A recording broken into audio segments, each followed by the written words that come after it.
Bonjour à tous et bienvenue à ce nouveau webinaire de l'Académie digitale des PME. Ce matin, on va voir comment on peut gagner en efficacité grâce au no-code. Si vous avez des questions, n'hésitez pas à les poser dans l'onglet chat ou dans l'onglet questions, on y répondra à la fin.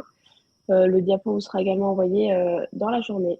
Voilà, je laisse la parole à Corinne et Jocelyne de DigiSpin. Bonjour à tous, ravi de vous accueillir sur ce nouveau webinaire de l'Académie digitale des PME. Donc moi-même, pour ceux qui ne me connaissent pas, je suis Corinne Leguerne, associée conseil DigiSpin. Aujourd'hui, c'est Jocelyne qui, comme vous allez le voir quand elle se présentera, connaît très bien le no-code. On va vous parler de no-code, cette révolution qui aujourd'hui permet aux entreprises de faire plein de choses. Elle va nous l'expliquer et elle va faire plus que de nous l'expliquer, elle va nous le démontrer au travers d'exemples. Donc ce sera quelque chose de live. Vous verrez une manipulation, vous verrez une application sous vos yeux. Ce webinaire, pour rien vous cacher, il a déjà été fait, donc on a tenu compte de vos remarques et on essaye de le rendre le plus vivant possible.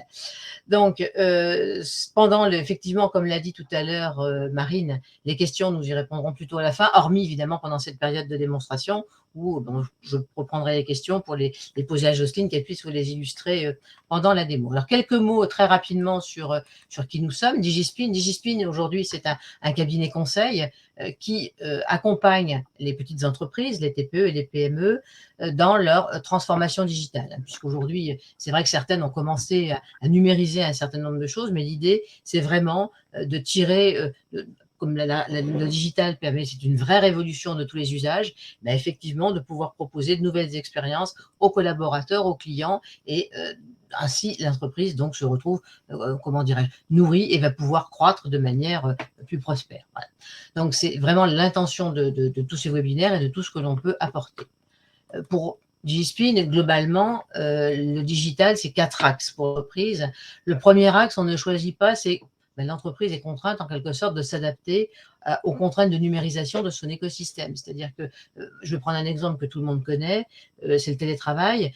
Quand on a dû le faire sous les parcs à l'époque des crises, la crise sanitaire en particulier, puis ensuite pour demander à pas mal de gens, bien effectivement, il peut y avoir des contraintes dans le télétravail, sur la cybersécurité, sur des choses comme ça, ou même sur les modalités de travail. Eh bien, on s'adapte à cette évolution. Bientôt, la facture numérique.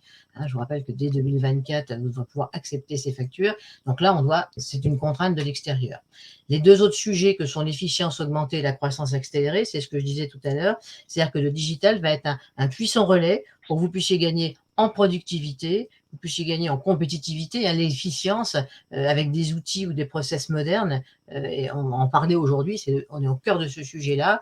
Et puis le deuxième sujet, on en a parlé dans de nombreux webinaires, c'est que le digital va nous permettre d'avoir des leviers de croissance, d'accélérer, notamment grâce à tous les outils du marketing digital qui, lorsqu'ils sont bien mis en place tous ensemble, permettent vraiment, donnent un véritable essor au développement de l'entreprise. Et puis, lorsqu'on a fait tous ces sujets-là, reste on peut réinventer son entreprise, c'est-à-dire vraiment donner un sens nouveau, travailler avec des modes de fonctionnement complètement différents, réinventer jusqu'à son business model. Voilà. Donc autour de tout cela, c'est là que nos compétences se font. Vous avez peut-être déjà vu d'autres webinaires que nous avons animés, avec aussi une offre de formation. Voilà. Je passe tout de suite la parole à Jocelyne, qui va donc nous réaliser cette présentation et démonstration. À toi, Jocelyne. Bonjour à tous, alors je m'appelle Jocelyne Turpin, je suis associée DigiPin et j'accompagne depuis quelques années les dirigeants de TPE, PME dans le développement de leur leadership digital. Ça veut dire ces 4 sujets dont nous a parlé Corinne. J'ai une expérience effectivement sur le no-code aussi depuis plusieurs années et je fais partie de l'association No Code France dans laquelle je suis très active. Et donc, du coup, l'accompagnement des dirigeants se fait au travers de coaching de projet, se fait au travers de pilotage de projet, de formation, d'intervention, etc. Alors, on va rentrer dans le vif du sujet, en fait, pour voir un petit peu comment ce sujet du no-code se raccroche aux situations des TPE et des PME telles que vous pouvez les vivre aujourd'hui. Alors, vos objectifs aujourd'hui, que vous soyez une TPE, que vous soyez une PME, que vous soyez un solopreneur, ça va être d'assurer votre business, de pouvoir le développer voire pour se renouveler, donc renouveler ses offres, renouveler sa façon de travailler, renouveler sa façon de co-élaborer de la prestation avec ses clients, avec ses partenaires, avec ses fournisseurs, avec ses équipes. Tout ça avec une approche la plus agile possible, puisque quand on est une petite entreprise, face à un environnement complexe comme nous le traversons depuis au moins ces 3 dernières années, eh bien, il y a besoin effectivement de développer un maximum d'agilité. On va voir comment l'approche no-code peut nous aider justement dans cette agilité. Et puis le troisième point singulier des TPE-PME, et ça toutes les études nous le montrent, c'est qu'il il faut faire avec ses ressources. Ces ressources, elles sont autant humaines que financières. Et donc, on va voir comment on va tirer ces fils-là avec l'approche no-code. Ça veut dire que, tout à l'heure, Corinne l'exprimait, un des espaces où on va pouvoir mettre en place cette digitalisation, c'est sur la partie efficience. Ça veut dire faire plus avec moins. Ça veut dire faire peut-être autrement avec les ressources humaines que vous avez, donc vos équipes, vous seul, si vous êtes en solopreneur et multicasquette, mais aussi vos équipes, mais aussi vos partenaires, mais aussi vos clients, mais aussi vos fournisseurs, par exemple. Et puis faire, en termes d'efficience, faire aussi mieux avec un gain de temps, et on va voir comment c'est pertinent. Ça veut dire que tout ça, ça permet de s'adapter à un monde qui bouge, où effectivement l'incertitude est croissante, et du coup, voilà, on a de moult situations pour s'en rendre compte, et où du coup, ces sujets de contexte en mouvement, ça n'est plus un sujet de conjoncture, c'est-à-dire ça n'est plus à un moment donné et puis ça passe, mais c'est quelque chose qui est devenu structurel. Et pour vous, petite entreprise, TPE, PME, ça veut dire que c'est plus à un moment il faut s'adapter à un contexte qui a changé une fois. Ça veut dire qu'il faut avoir un modèle qui va pouvoir s'adapter régulièrement à tout ce qui se passe autour de vous. Que ce soit un contexte économique, que ce soit un contexte mondial comme on a pu le traverser, mais que ce soit aussi des mouvements internes de flux de collaborateurs, etc., etc. Alors, pour toutes ces raisons-là, eh bien, chez Digispin, on est convaincu, et puis on le voit dans nos situations clients, on est convaincu que l'agilité que permet le no-code vous permet en fait d'être plus efficient par rapport à tous ces points-là, tant au niveau opérationnel qu'au niveau plus stratégique. Alors, qu'est-ce que c'est que ce no-code? Qu'est-ce que c'est que ces points clés concernant le no-code? Le no-code, ça va vous permettre de répondre de façon personnalisée à des besoins métiers. Ça va vous permettre d'automatiser certaines actions, certaines tâches, certains processus. Ça va vous permettre de fluidifier votre organisation une fois que vous aurez identifié voilà, comment tout ça s'achemine, comment tout ça, ça marche. Ça va vous permettre de gagner du temps.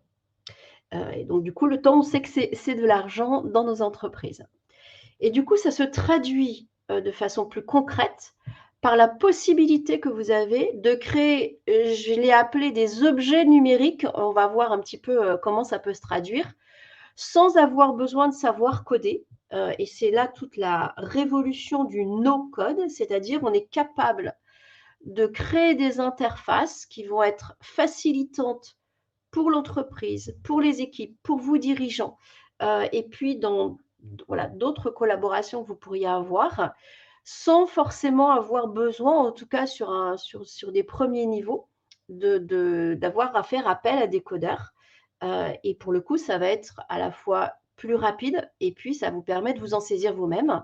Tout ça parce qu'on est dans une approche très visuelle, comme vous allez le voir tout à l'heure pendant la démonstration.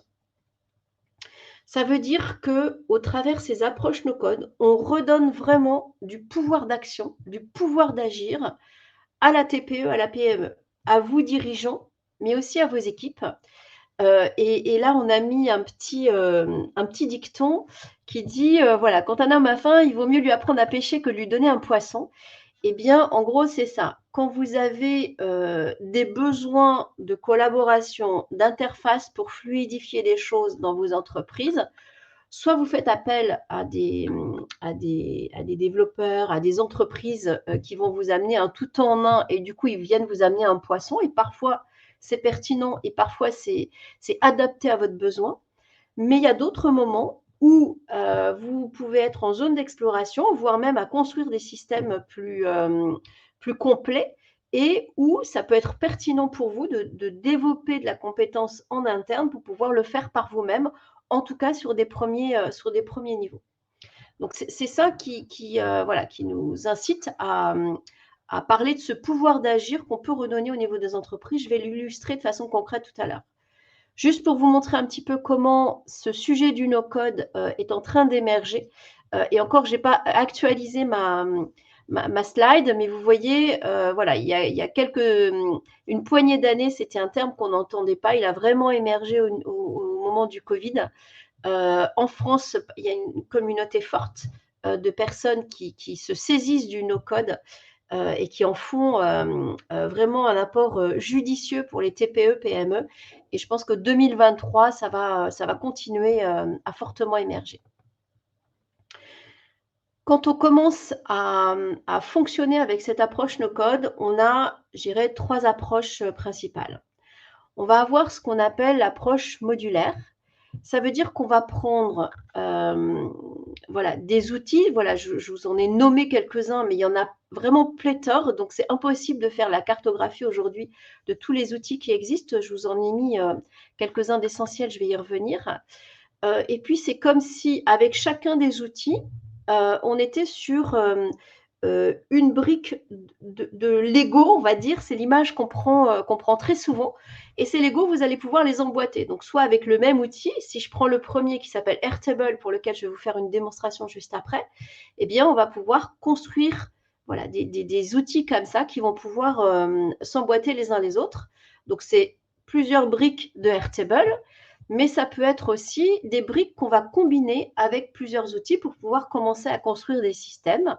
Donc là, je vous ai nommé des outils comme Airtable, comme Notion, toutes les suites qu'on peut avoir dans le Drive, les Google Sheets, les Google Docs, etc. Softer, c'est un autre outil qu'on commence à beaucoup utiliser. Webflow, c'est encore un autre outil plus complet qu'on va utiliser. On va avoir aussi ce qu'on appelle des connecteurs. Donc, c'est les Zapier, c'est les Make, anciennement Integromat. Et puis après, on peut y ajouter des briques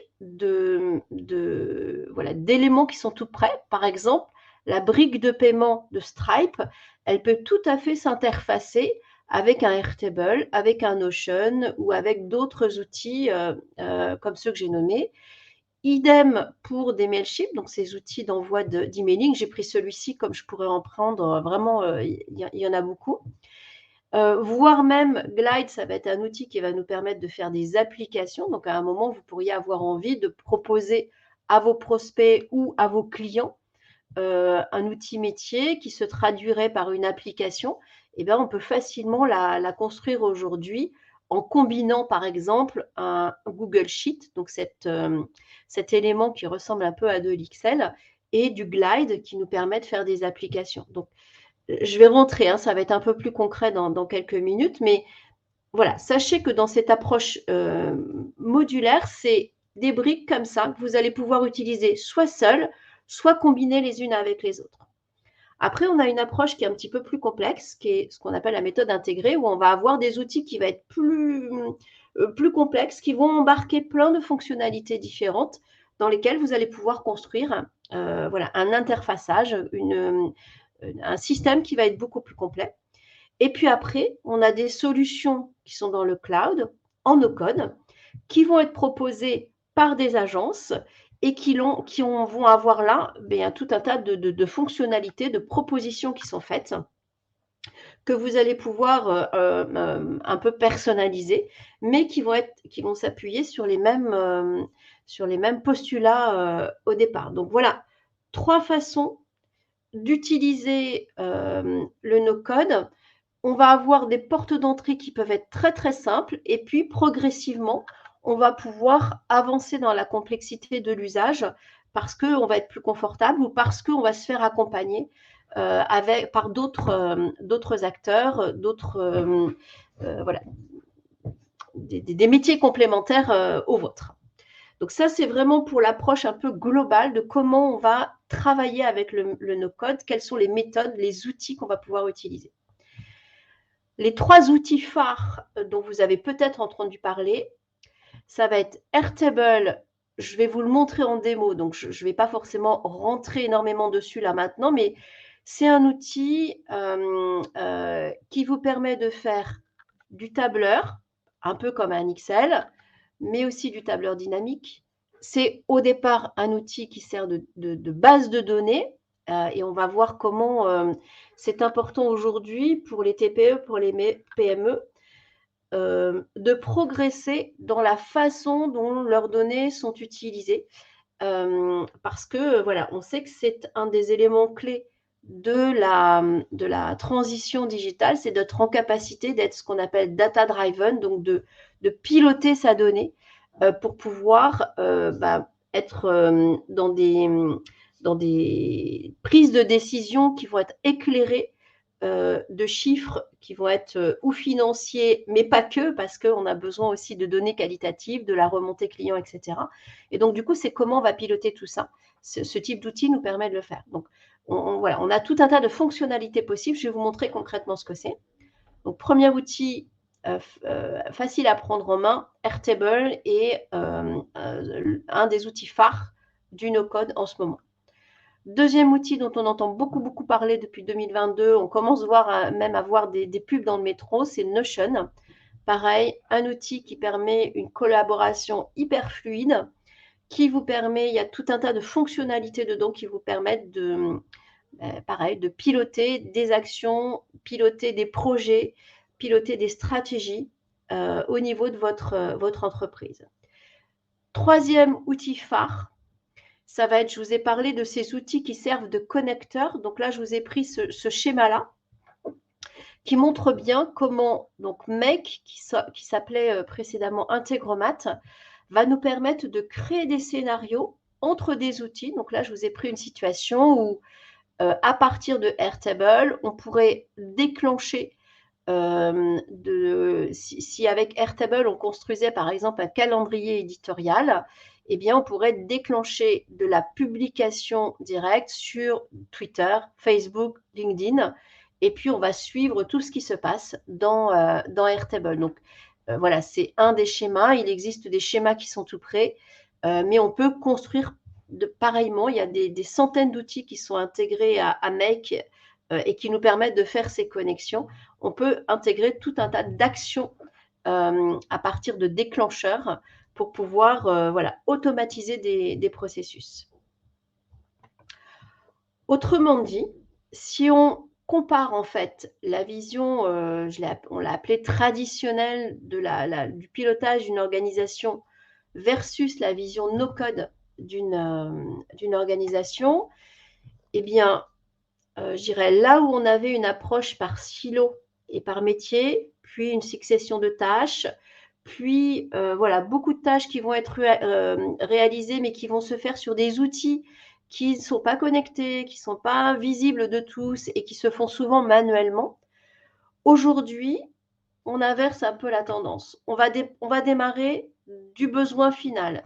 C'est quoi le projet, l'enjeu pour votre entreprise et où est-ce qu'on veut arriver en finalité? À partir de ça, on va aller identifier les processus qui sont nécessaires pour arriver à ce besoin final.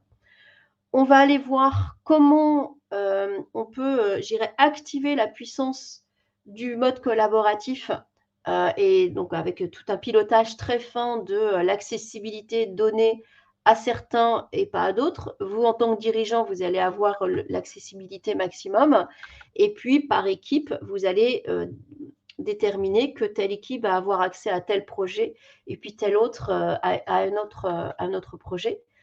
On va être sur cette approche modulaire, ça veut dire que justement, ça va être ajustable rapidement.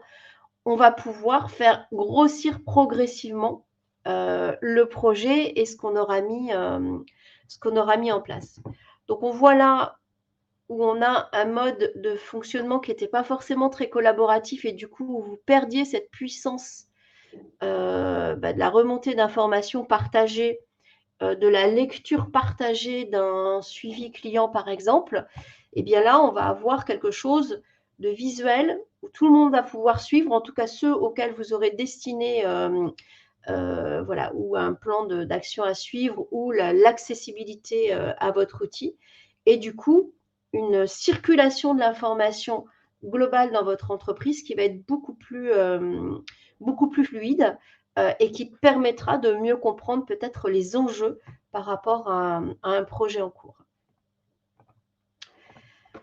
Ça veut dire que les avantages du no-code par rapport à des développements plus traditionnels, ça va être vraiment de la personnalisation possible, et vous allez le voir tout à l'heure dans la démo que je vais vous faire, de la rapidité dans ce que vous allez pouvoir mettre en œuvre, donner à disposer au niveau des équipes, au niveau des partenaires, au niveau de vos clients, si vous voulez mettre en place rapidement des actions auprès de vos clients. Des coûts qui sont moindres parce qu'à partir du moment où vous allez pouvoir internaliser une partie de ces mises en œuvre, et bien du coup, voilà, vous allez voir un gain de coût. Et puis même, je parlais avec un développeur qui s'est mis au no-code il y a 15 jours, et il me parlait d'un projet réalisé en 2 semaines, alors avec une maîtrise certaine de plusieurs outils. Mais tout de même, la même chose, s'il avait dû le développer en no-code, ça équivalait à 6 mois de production en code, en fait. Donc, du coup, vous voyez, là, sur le projet dont il me parlait, 6 mois pour le développer en code dur, 2 semaines pour le développer avec des briques de no-code où on a voilà, ce management visuel qui peut être réalisé. Alors, ce n'est pas une baguette magique en même temps, hein, tout ça, ça demande une appropriation progressive, mais juste, vous voyez qu'en termes de développement, on peut avoir des gains de temps qui sont assez énormes, ce qui veut dire que pour vous, pour vos équipes, ça veut dire que vous allez pouvoir avoir des évolutions rapides, de l'autonomie pour vos équipes, pour les membres, pour des services, même si effectivement, voilà, on ne le vend pas comme une baguette magique, on le vend comme quelque chose qui peut vous donner du pouvoir d'agir, mais effectivement, il va falloir internaliser progressivement des compétences, voire même se faire accompagner à un moment si nécessaire. Ça veut dire que les bénéfices du no-code, on va y aller par progression, par niveau. C'est du bénéfice opérationnel. Corinne a parlé tout à l'heure d'efficience et de fluidification des processus internes. C'est vraiment le premier niveau fort qu'on a en remontée de tous les projets clients sur lesquels on met en place. Ce sont des bénéfices stratégiques parce que vous allez pouvoir, par exemple, vis-à-vis de clients, vite tester des nouvelles offres et vous rendre compte si ça fonctionne, si ça fait écho auprès de prospects et auprès de clients. Vous allez pouvoir développer des nouveaux produits. Et puis, ça ouvre surtout la possibilité d'aller plus loin parce qu'à partir du moment où vous commencez des premiers projets, ça donne des idées et ça permet de coélaborer des solutions sur mesure qui vont vous permettre d'aller plus loin, ou là, peut-être, vous allez vous faire aider d'experts du no-code. Si je prends une situation concrète pour éclairer un petit peu les choses, imaginons que vous vouliez organiser un événement, voilà, ça arrive très fréquemment. Vous allez avoir des gens qui vont vouloir s'inscrire par email, par SMS, par WhatsApp. Tout ça, vous allez le centraliser dans un document Word, ce que vous auriez pu faire avant d'aller sur le no-code. Et vous allez demander aux gens de remplir ce document Word et vous le retournez. Donc, vous, votre job, ça va être de récupérer ces informations dans le Word, de le centraliser. Vous allez passer ça sur un tableur Excel. Donc, du coup, on voit de la communication par email, par SMS, par WhatsApp, par le canal que vous voulez, les gens qui saisissent un Word, et puis tout ça, vous le ramenez dans un Excel. Sauf que, comme dans la vraie vie, il y a des gens qui ne vont pas vous donner toutes les informations, il y a des gens pour lesquels ça va être mal rempli. Donc, du coup, vous devez aller compléter ces informations, repasser des coups de fil, par exemple, renvoyer un email pour pouvoir avoir une donnée qui soit propre, de l'information propre, pour que vous puissiez en faire quelque chose le jour de votre événement. Et du coup, ça veut dire que vous avez quand même, à travers toutes ces manipulations différentes, ces allers-retours, juste pour avoir une information propre, voilà, une organisation qui peut être chronophage, un risque d'erreur qui peut être plus important parce que vous allez avoir des allers-retours successifs, et puis une personne qui va être mobilisée chez vous pour suivre les enregistrements, les inscriptions, le suivi des personnes qui sont inscrites et le rappel, etc. Donc, une personne qui va être mobilisée sur ces tâches-là et qui ne sera pas disponible pour d'autres. Voilà tout à fait le type d'action que vous pouvez avoir régulièrement dans votre entreprise. Autre situation, donc là, c'est comment on mettrait en place quelque chose qui vous permettrait de fluidifier tout ça de façon beaucoup plus rapide et de façon beaucoup plus visuelle, en limitant les risques d'erreur, en gagnant du temps, en automatisant des processus, et je vais vous montrer tout à l'heure. Je vais prendre maintenant un autre cas concret. Je vais vous parler de Laurent qui est dentiste. Laurent, il a un problème, c'est que beaucoup de personnes lui posent des lapins, des rendez-vous qui ne sont pas honorés par des clients. Et donc, jusqu'à présent, ces rendez-vous, il est géré sur un calendrier papier, un gros agenda, voire même il est reporté dans son tableur Excel. Mais du coup, il se retrouve avec des créneaux qui ne sont pas utilisés parce qu'il n'est pas prévenu en amont que les personnes ne vont pas honorer leur rendez-vous. Ce qui fait que lui, il a des trous dans son agenda. Il y a des trous dans le parcours de soins de ses clients. Tout ça, ça résulte par du manque à gagner. Et bien du coup, si on met en place une solution qui va lui permettre de piloter tout ça de façon beaucoup plus automatisée, de prévenir les clients par un SMS en amont, d'avoir le retour beaucoup plus rapide si jamais il y a un créneau qui n'est pas pris, s'il a une liste qui est en attente de personnes qui veulent un rendez-vous rapidement, qu'il peut tout de suite, tout de suite, il peut recommuniquer. Du coup, il va avoir d'abord pour lui en termes de charge cognitive, un allègement de ses préoccupations sur la gestion de ses rendez-vous, une diminution de ses créneaux vides, un meilleur suivi des rendez-vous clients et du coup une meilleure satisfaction de ses clients, ceux qui étaient par exemple en attente sur une liste. Et au final, un gain en termes de qualité relation client, un gain de temps et un gain en euros. Donc on voit tout de suite les bénéfices que ça peut lui apporter. Si je prends une autre situation client, imaginons un service RH dans une PME. C'est un secteur où il y a beaucoup de turnover. Donc, du coup, un suivi des contrats d'embauche, des frais professionnels, des congés, qui va être très, très chronophage pour les personnes en charge de suivre tout ça. Une difficulté parce qu'il faut faire des allers-retours à récupérer les contrats signés avec tous les renseignements correctement renseignés. Du coup, ça génère beaucoup de suivi, beaucoup d'allers-retours. Pareil pour la récupération des frais professionnels, ça va être compliqué, ça peut engendrer des frictions dans les équipes. Bref, et là, on a même mis la situation où on aurait un pilotage des congés qui serait un vrai casse-tête parce que beaucoup d'allers-retours pour pouvoir harmoniser ce calendrier des congés et harmoniser le fait que tout le monde ne parte pas en même temps. Voilà typiquement le type de problématique qu'on peut retrouver dans une PME sur tout le suivi RH. Et bien du coup, si on met en place, hop, ça ne veut pas avancer. Voilà. Si on veut mettre en place quelque chose de beaucoup plus fluide, à partir d'une solution no-code, on va avoir un tableur dans un cloud qui va être centralisé, qui va être en partie collaboratif, qui va permettre à partir d'un seul bouton de déclencher l'envoi d'un contrat avec une signature électronique qu'on aura automatisée. On peut avoir une application qui sera liée à cet outil qui permettra aux professionnels de scanner leurs frais. Du coup, avec un pilotage qui sera visuel dans un tableur facile à piloter pour la personne en charge de ce suivi-là. On peut avoir dans le même outil un formulaire de demande des congés où chaque collaborateur va voir les dépôts de congés, mais va avoir aussi une vue sur les congés peut-être déjà validés. Et du coup, ça permet d'avoir plus de transparence, un processus sur l'arbitrage qui va être moins frictionnel parce que tout ça, ça sera clair. Les règles du jeu, elles seront annoncées en amont. Tout ça, ça va être facilité.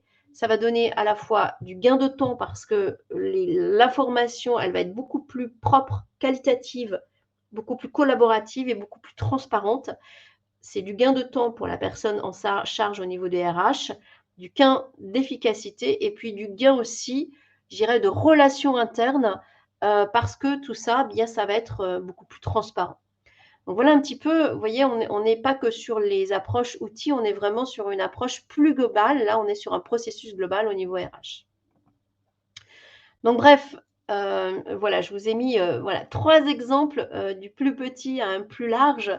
Mais évidemment, vos problématiques d'entreprise, vos problématiques internes et ou externes sont tellement plus larges qu'on peut avoir des créations de solutions effectivement vraiment à l'infini. Alors, comment on fait ces premiers pas sur le no-code? Eh bien, je vais passer en démo et du coup, je vais passer en partage d'écran. Corinne, peut-être, est-ce qu'il y a des questions jusqu'à Je suis là. présent? Oui, je suis Ouais, là, je regarde. Je vais te dire ok. si la Je taille est change le assez grande. partage d'écran pendant ce Oui, temps-là. vas-y. Donc, on espère ne pas avoir de problème technique, hein, parce qu'on va sortir de cette présentation et passer en partage d'écran en direct live. Donc, par avance, s'il y a des petites anomalies, voilà. Donc là, on est sur… Alors, est-ce que c'est assez grand? Je Dites-moi vais un petit si… peu grandir et j'invite les participants Ok. à passer en plein écran parce que l'intérêt, c'est qu'on voit quand même pas mal de choses et que vous puissiez voir hein, de quoi il s'agit. Là, je pense que c'est à peu près bien. J'espère que ça convient à tout le monde. Dites-nous Pas dans passer le en chat. plein écran. Il y a des petites images, mais je pense que déjà, on voit bien, nous, en nous dit-on. Alors, Donc, attends, voilà. hop, Hop, partager. Il a fait non, quoi? Il a voilà. désactivé. Non, mais il faut que tu recliques sur l'image partagée en disant que c'est cet écran-là que tu veux, que tu mets en grand. Attends, je vais le faire. Ok. Voilà, très bien. Ok, Parfait. super. Alors là, Je je vous reste ai… là.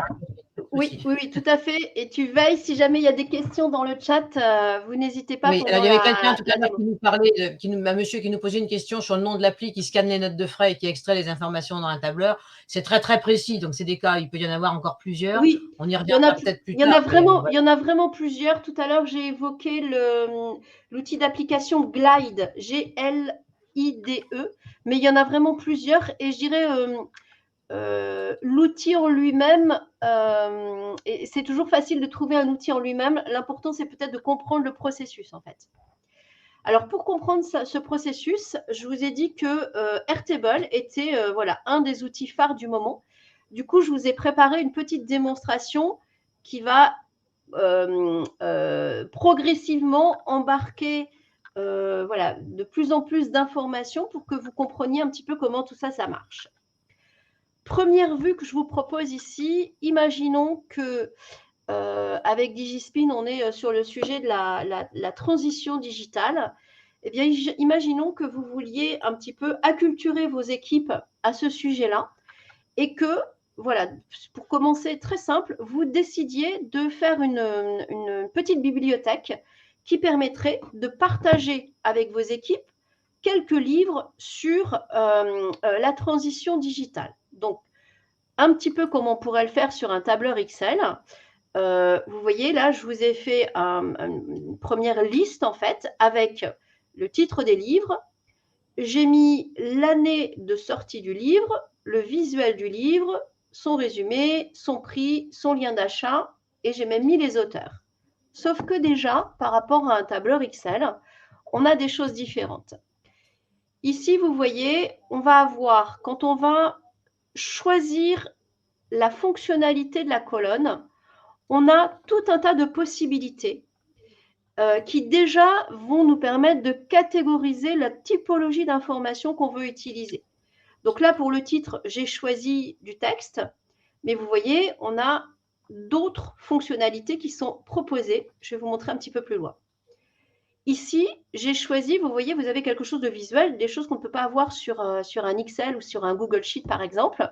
C'est parce que ici, j'ai choisi une fonctionnalité qui s'appelle Single Select, qui permet de, voilà, je pourrais rajouter ici 2023, qui pourrait permettre de rajouter des catégorisations. Donc ici, on a de façon visuelle l'année de parution du livre.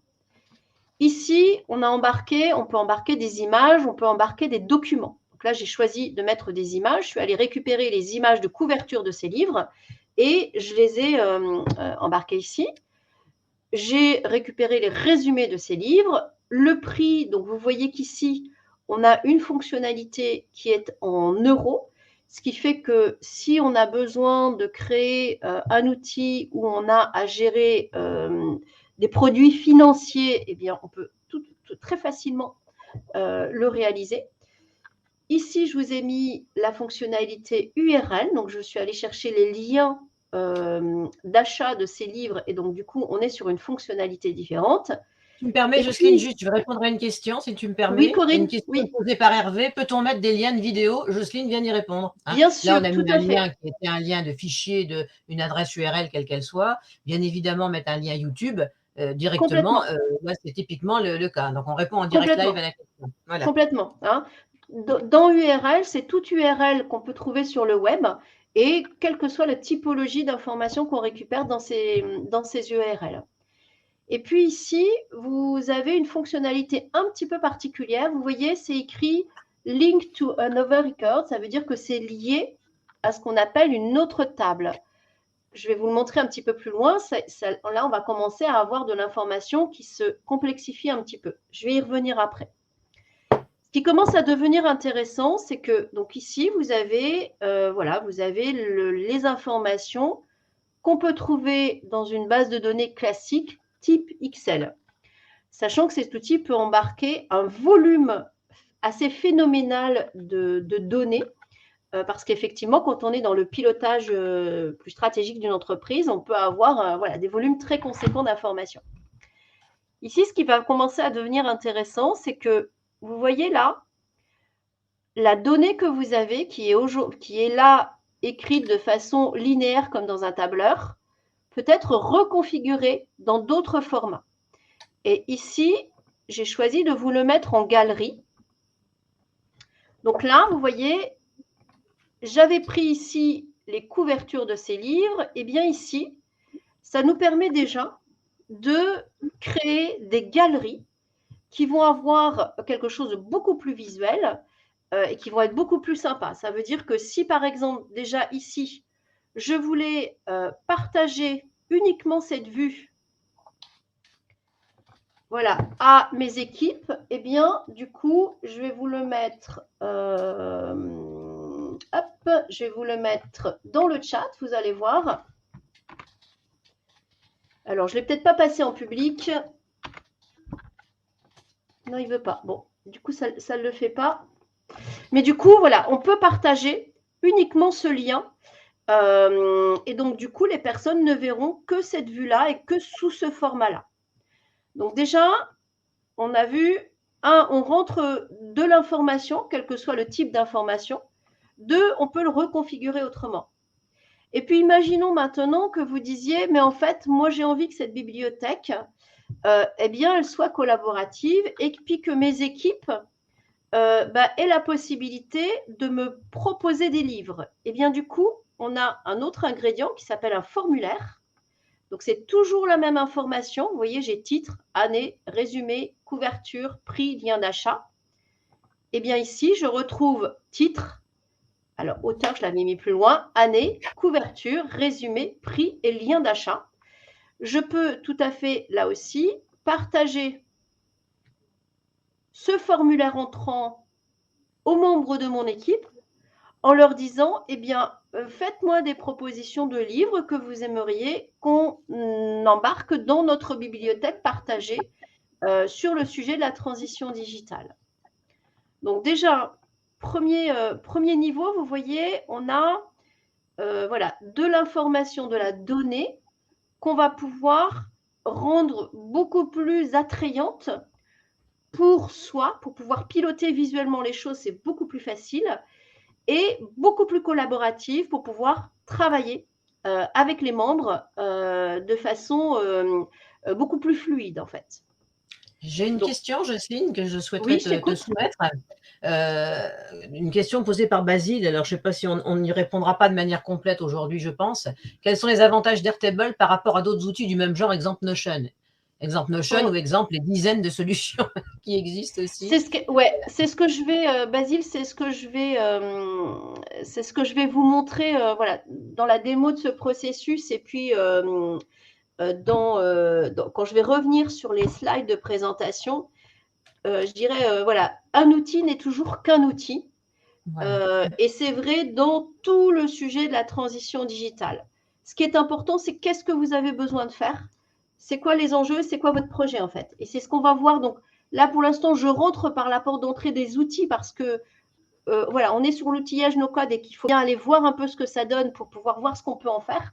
Mais vous allez voir que je vais remontrer à un niveau qui va vous permettre après de choisir les outils qui sont bons. Ils sont tous bons, tout dépend de ce que vous voulez faire avec et tout dépend du projet global que vous avez.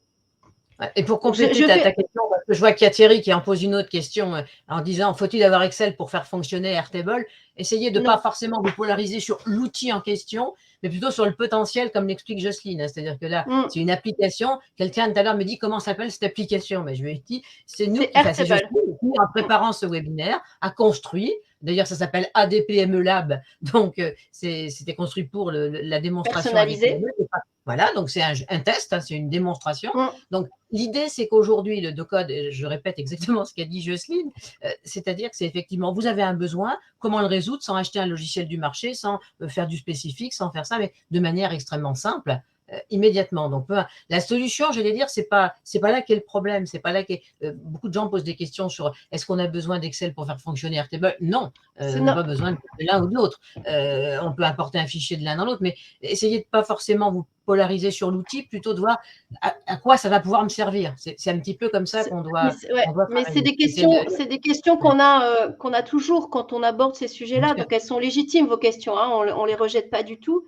Mais du coup, c'est un aller-retour entre aller découvrir des potentiels d'outils. Effectivement, là, la technologie, c'est Airtable.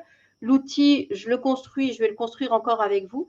Et après, c'est comment on va combiner ça. Mais je pense que ça va s'éclairer au fil de la proposition. Alors là, il y a une question, mais c'est une question technique. Il faudrait peut-être préciser la différence entre un logiciel et une web app. Ouais, mais je ne pense pas qu'on le fera aujourd'hui parce que ce n'est pas forcément l'objet. Enfin, un logiciel, c'est un logiciel ça répond à des fonctions ou c'est un logiciel technique. Et une web app, c'est un petit morceau de quelque chose qu'on peut connecter avec autre chose, avec un API ou des choses comme ça. Mais ce n'est pas l'objet forcément de ce qu'on fait aujourd'hui, Basile. Voilà. C'est ça. Mais du coup, voilà, je pense que je reprends mon fil, en fait. Donc, excuse-moi, Jocelyne. Je t'en prie.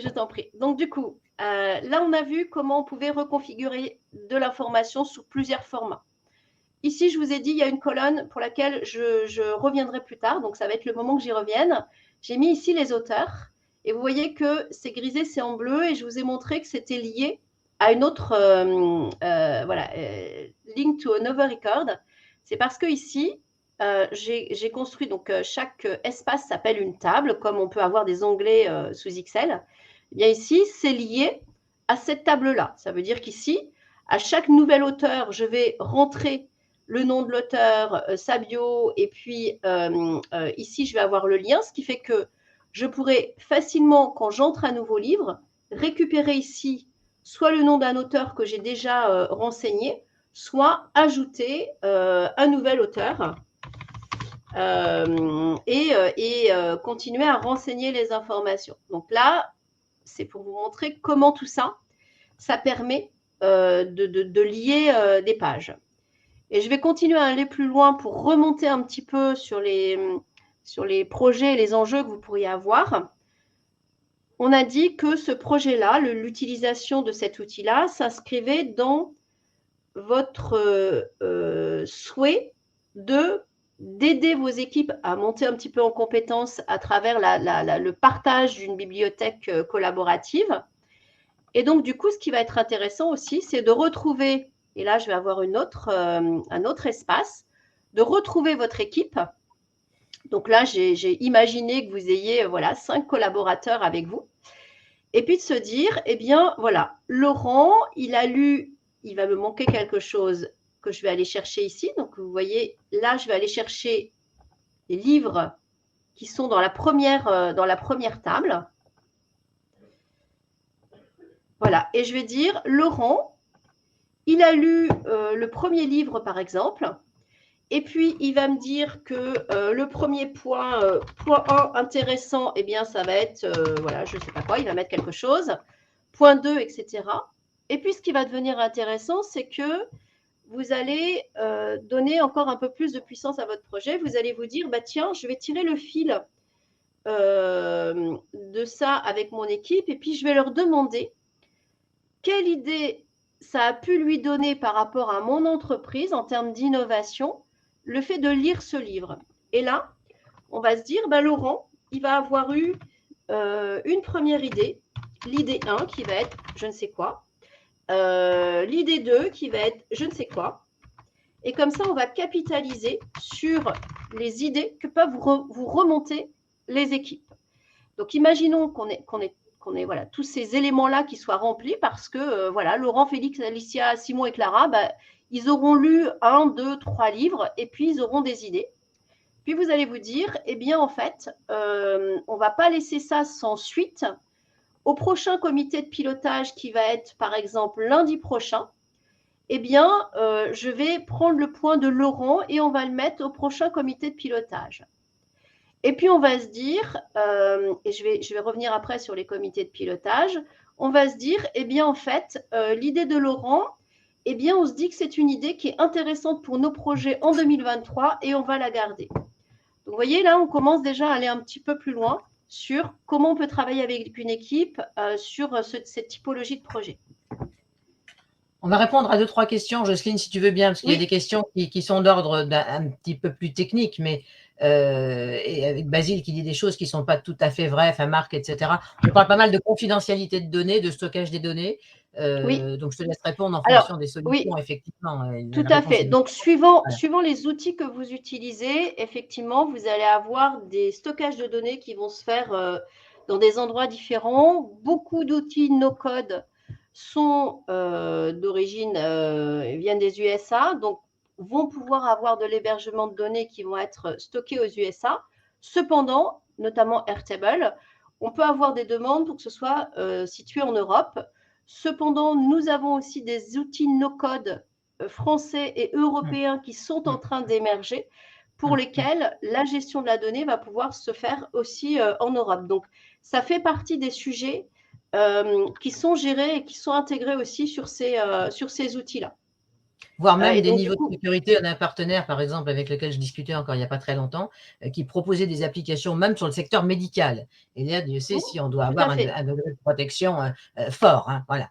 Donc, on peut avoir cela. C'est-à-dire qu'effectivement, si c'est pour gérer des choses en interne, il n'y a peut-être pas besoin de confidentialité, mais sur des données stratégiques ou des données sensibles, il y a tout à fait des solutions. Les enjeux, voilà, les données d'enjeux, c'est-à-dire santé, c'est-à-dire finance, c'est-à-dire voilà, gouvernance avec des gros enjeux, voilà, tout ça. Voilà, des outils no-code sont en train d'émerger en Europe, il y en a déjà. Et donc, du coup, on peut choisir, ça peut faire partie des critères de choix des outils pour répondre à la question qui était posée précédemment. Si dans mon projet global, j'ai besoin d'un hébergement de données en Europe ou en France, et bien du coup, ça va aussi aider à affiner le choix par rapport aux outils. Et en particulier, les solutions aussi qu'on évoque servent aussi pour les administrations. Donc, je vois que Marc nous fait qui est un spécialiste de la cybersécurité, il nous dit que les données des Français sont chez Microsoft. Bon, mais ça, c'est un autre sujet. On va peut-être pas le traiter aujourd'hui. On est d'accord, ce n'est pas le sujet du jour et c'est un sujet global lié à la transition digitale. C'est anticiper en amont les enjeux qu'on a sur l'hébergement de la donnée. Ce n'est pas l'objet de notre intervention aujourd'hui, mais il a tout à fait raison, ça fait partie de la maturité à acquérir sur la transition digitale, de réfléchir à ces sujets-là. Je reviens sur ma démo parce que je vois que le temps passe et qu'on a un timing un peu serré. Je voudrais aller juste les questions pour la fin maintenant. Voilà. Donc, de la même façon, si on est dans le pilotage d'idées innovantes par mon équipe, on va aussi pouvoir avoir là un formulaire qui va permettre à l'équipe de remonter ses idées qu'elle aimerait pouvoir traiter dans nos comités de pilotage. Donc, vous voyez qu'en termes de collaboration, on peut monter crescendo sur les projets. J'ai là fait une petite démo sur Airtable. J'ai évoqué aussi un autre outil qui s'appelle Notion. Alors, si je bascule, est-ce qu'il bascule? Non, il faut que je repartage. Il faut que je repartage mon autre écran. Désactiver, partager l'écran et que je lui fasse choisir. Voilà.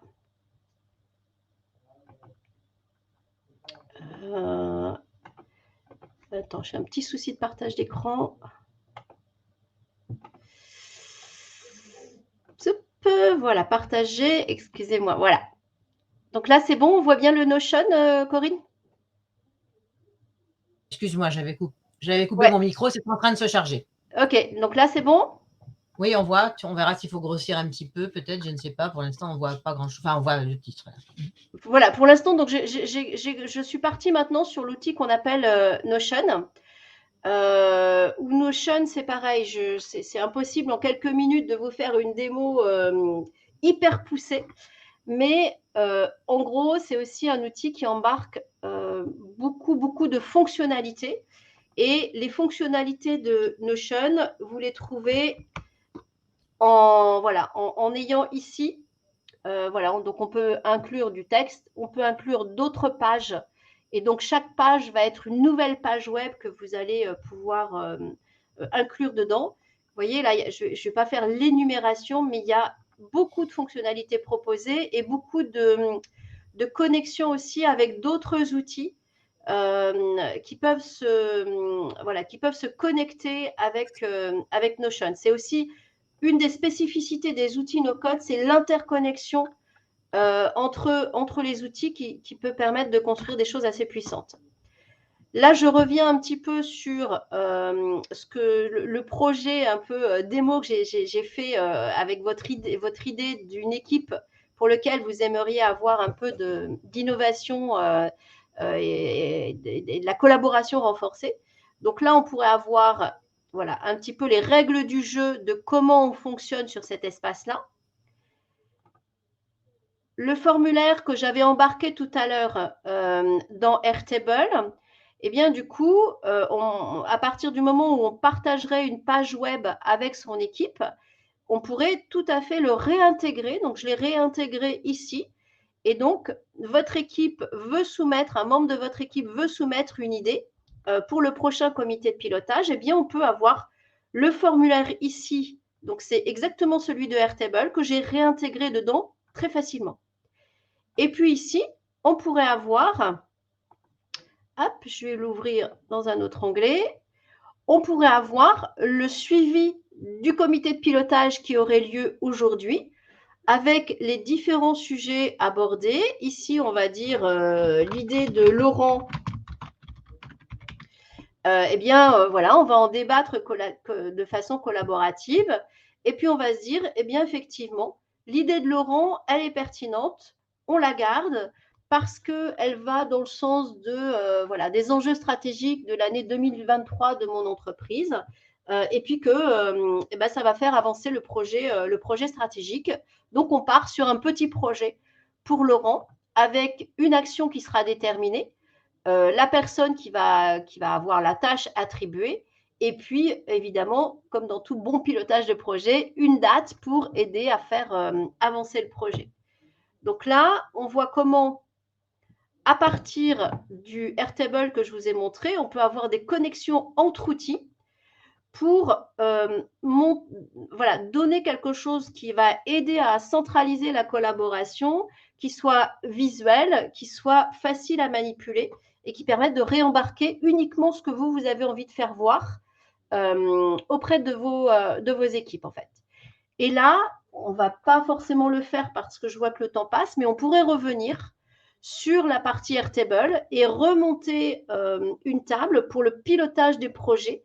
Et vous voyez comment on est parti d'une porte d'entrée très simple au départ, qui était de mettre à disposition des livres sur la transformation digitale, à un projet d'entreprise où on va embarquer l'équipe sur contribuer à de l'innovation pour mon entreprise, et vous, au pilotage de différents projets qui vont vous permettre de tester des choses avec des membres de votre équipe qui vont être engagés sur ces projets pour pouvoir avancer global stratégie sur votre entreprise, en fait.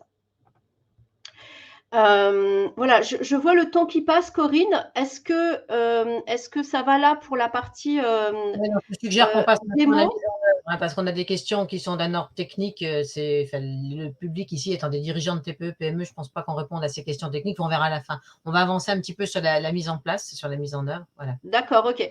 Donc là, je suis bien en partage d'écran des slides. Oui, tu peux continuer, okay. C'est bien. Ok. Donc du coup, voilà. Ces démonstrations pourraient être évidemment très longues et on pourrait faire tout un tas de choses. Ce qui est important à retenir, c'est que c'est vraiment le besoin d'usage final qui est important. Alors, je vous avais aussi préparé une cartographie, mais on va le voir tout à l'heure, qui permet un petit peu de voir comment on part là sur ce projet-là. On part en fait de votre projet d'innovation sur 2023-2024 au niveau de l'entreprise. Et puis, on y va sur l'intégration des différentes parties prenantes. Là, c'était un service en interne, donc une équipe de 5 personnes, mais ça pourrait être des services ou internes ou externes. Vous pouvez tout à fait avoir je sais pas, un side project comme ça pour tester un produit auprès de vos clients. Ça fonctionne tout à fait. Vous allez ensuite, c'est les étapes que j'ai fait en amont, maqueter le processus qu'on va avoir besoin d'obtenir. Donc aujourd'hui, ça serait maqueter votre processus actuel pour pouvoir le transformer. Voir ensuite, à partir du besoin final, vous voyez, le choix des outils vient à cet endroit-là.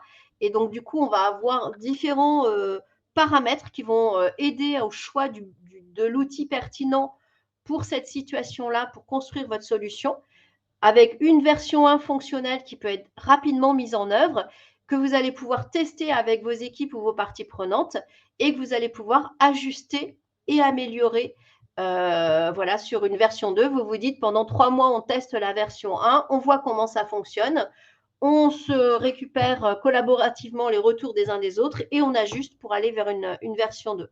Et là, on est dans des processus itératifs qui vont être pertinents et qui vont être adaptés aux besoins d'usage des uns et des autres.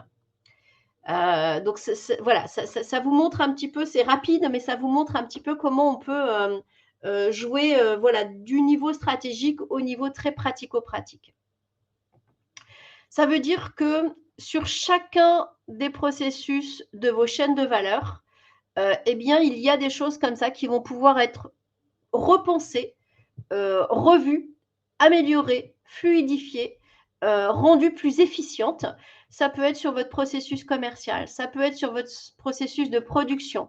Là, on était plutôt sur du processus de R&D. Ça peut être sur votre management. J'ai fait, voilà, je voulais quelque chose de visuel pour vous montrer ce matin, mais ça pourrait être du pilotage d'équipe RH. C'est ce que j'ai vu, tout ce qu'on a, la situation problématique que j'ai évoquée tout à l'heure sur un service RH d'une PME. Ça pourrait être voilà, le suivi de la production, le suivi des expéditions, le suivi de la satisfaction client, etc. etc.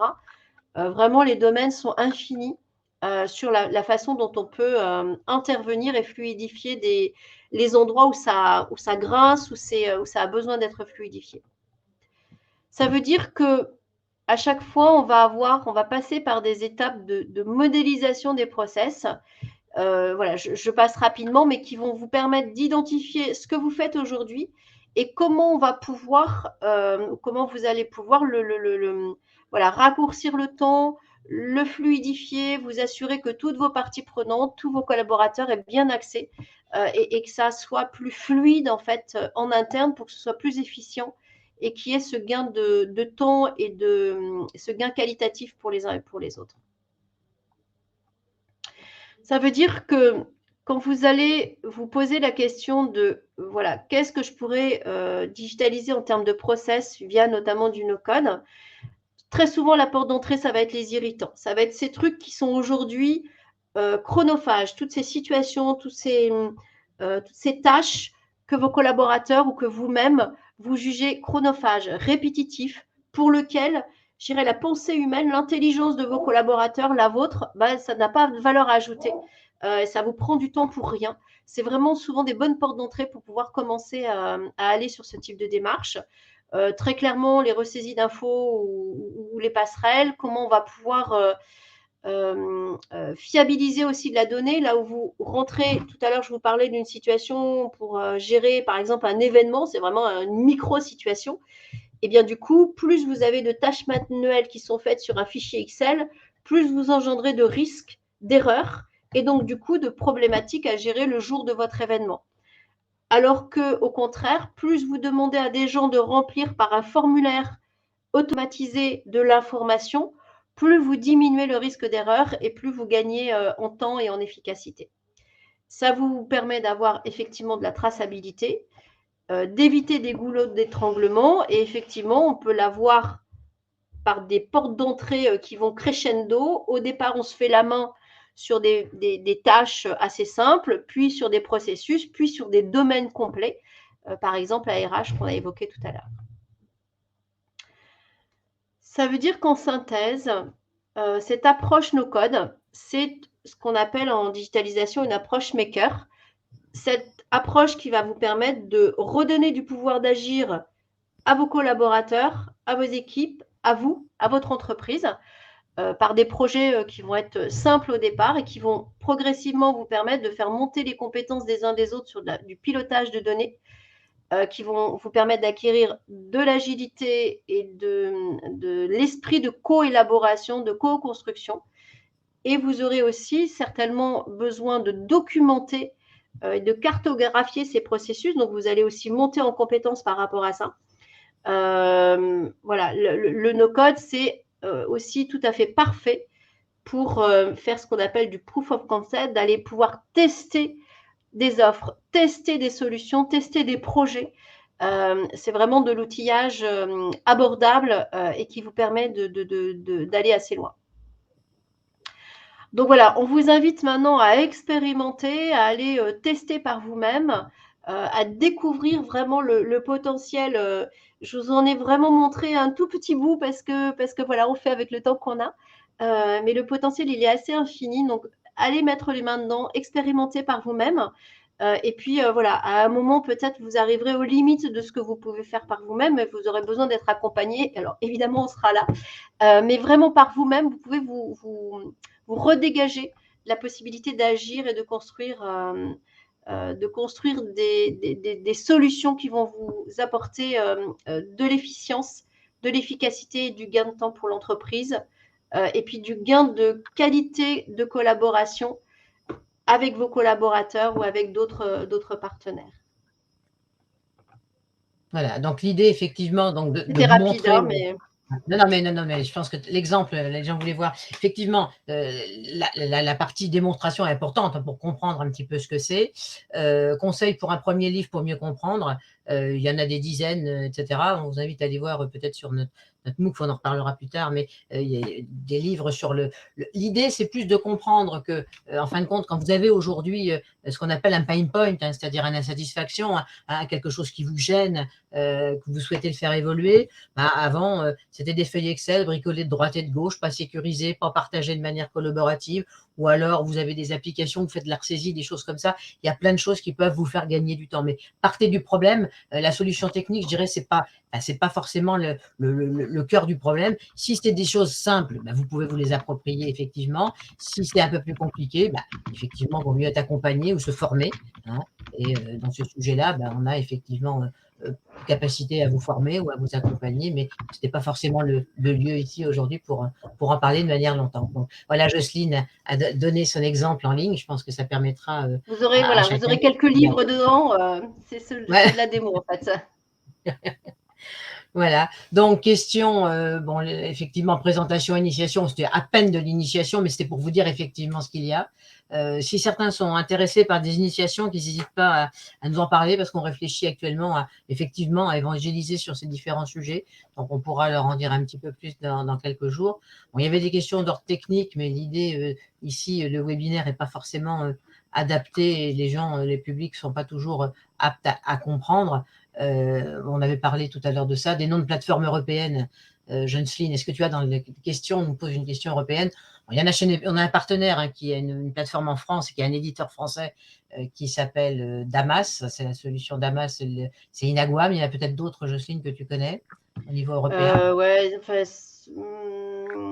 là, ça me vient pas. Il y a le Bubble, il y a vraiment beaucoup d'outils. Et surtout, ça dépend ce Voilà, que vous voulez en faire. ouais, il faudrait qu'on Je pense liste. aussi. Ouais. Et puis en fait, ils ont des usages différents, ils ont des fonctionnalités différentes. Donc, c'est peut-être quelque chose qu'on pourrait faire d'ailleurs, Corinne, c'est d'avoir voilà, de proposer des listings qui aideraient les personnes qui écoutent. Ça donne des idées. Je pense que voilà, je pense qu'il y a tout un tas d'outils. Les paramètres, ça va être à la fois l'hébergement des données. On a un peu appuyé dessus, mais c'est surtout à quoi ça va contribuer dans vos projets. Je pense que la porte d'entrée, elle est vraiment là en fait. Exactement. C'est-à-dire de peut dire c'est plutôt celle-là ou c'est plutôt celle-là, c'est plutôt celle-là ou celle-là, c'est pourquoi faire surtout, parce que c'est comme si on comparait, il faut comparer des choses comparables et des outils comparables. Vous avez vu, Jocelyne n'a pas commencé son panorama par parler d'outils comme Mailchimp. Mailchimp, ça sert à envoyer des mailings. Bon, après, il y en a d'autres qui servent à faire des paiements, qui ont des fonctions embarquées. Il y en a d'autres, c'est des généralistes. Il y en a, bon, tout ça, ce qu'il faut voir, ça dépend un petit peu de ce que vous voulez faire. Et c'est là-dessus que on peut commencer sur des petits projets avec les solutions que Jocelyne vous a montrées, qui sont des généralistes. Dès lors que ça rentre vraiment dans un projet plus costaud, c'est vrai que là, il faut être formé, accompagné, et ça fait l'objet de questions dont on peut se poser. Voilà. Alors, le lien pour écouter. J'espère que ça a donné un peu la vue, une vue un peu plus concrète sur, voilà, sur ce nuage no-code qui n'est pas toujours facile à appréhender. En tout cas, je pense qu'il faut aller expérimenter. Voilà, Stéphane nous dit, peut-on avoir le lien pour écouter la présentation? Oui, dès que ça va être fini, vous vous reconnectez comme quand vous êtes connecté pour voir le webinaire en live, et vous aurez le replay qui va être prêt dans, on va dire 5 minutes, 7 minutes, quand on aura terminé. Voilà. Il sera aussi envoyé par mail dès qu'on termine la session. Voilà. Y a-t-il d'autres questions? Je vois, en fait, je remonte un peu le fil des questions, mais du coup, ça fait re-rentrer un peu dans le technique. Mais est-ce que de la donnée déjà existante, je vois sur un Excel, peut être réintégrée dans d'autres outils? Oui, tout à fait. Il n'y a pas tout à ressaisir et on peut réembarquer de la donnée déjà existante pour la personne qui avait posé la question. Absolument. Et c'est ce que tu as montré d'ailleurs dans des exemples qui existaient, c'est effectivement éviter ces multiples feuilles qui sont un peu partout, pas partagées la plupart du temps, parce qu'elles ne sont pas toujours sur un Google Drive ou des choses comme ça, ou un OneDrive, que sais-je, partagées avec plusieurs. L'intérêt, ça va être de pouvoir les faire partager et de les faire vivre et de mettre des workflows autour de tout cela, bien évidemment. Voilà. Bon, je propose qu'on en reste là. Si effectivement... si vous avez des questions complémentaires avec Jocelyne, nous restons à votre disposition. Il y a une adresse générique pour nous poser vos questions, nous contacter. Bien sûr, nos réseaux sociaux. Et puis, vous pouvez aussi, sur LinkedIn, nous sommes présents avec Digispin ou avec nos adresses respectives, Jocelyne ou moi, bien sûr. Et puis, l'adresse, vous pouvez nous écrire pour nous envoyer des messages. C'est adpme@digispin.io sur différents sujets. Marine, on va te laisser conclure peut-être sur les prochains webinaires qu'il y a bientôt. Oui, je vais mettre dans le chat du coup les prochaines dates. Donc, on a le 20 avril, après-demain, webinaire sur le RGPD et télétravail qui a été déplacé, qui devait avoir lieu la semaine dernière. Le 11 mai, on va parler de cybersécurité et de la gestion des mots de passe. Donc, comment vous mettre en sécurité dans la gestion de ces derniers. Et le 24 mai, on se trouve Digispin avec le webinaire optimiser sa prospection digitale grâce à LinkedIn. Donc voilà, je vous invite à vous inscrire à ceux qui vous intéressent. Voilà, mais merci à tous de votre attention. Bonne journée à tous. Au revoir. Au revoir. Au revoir.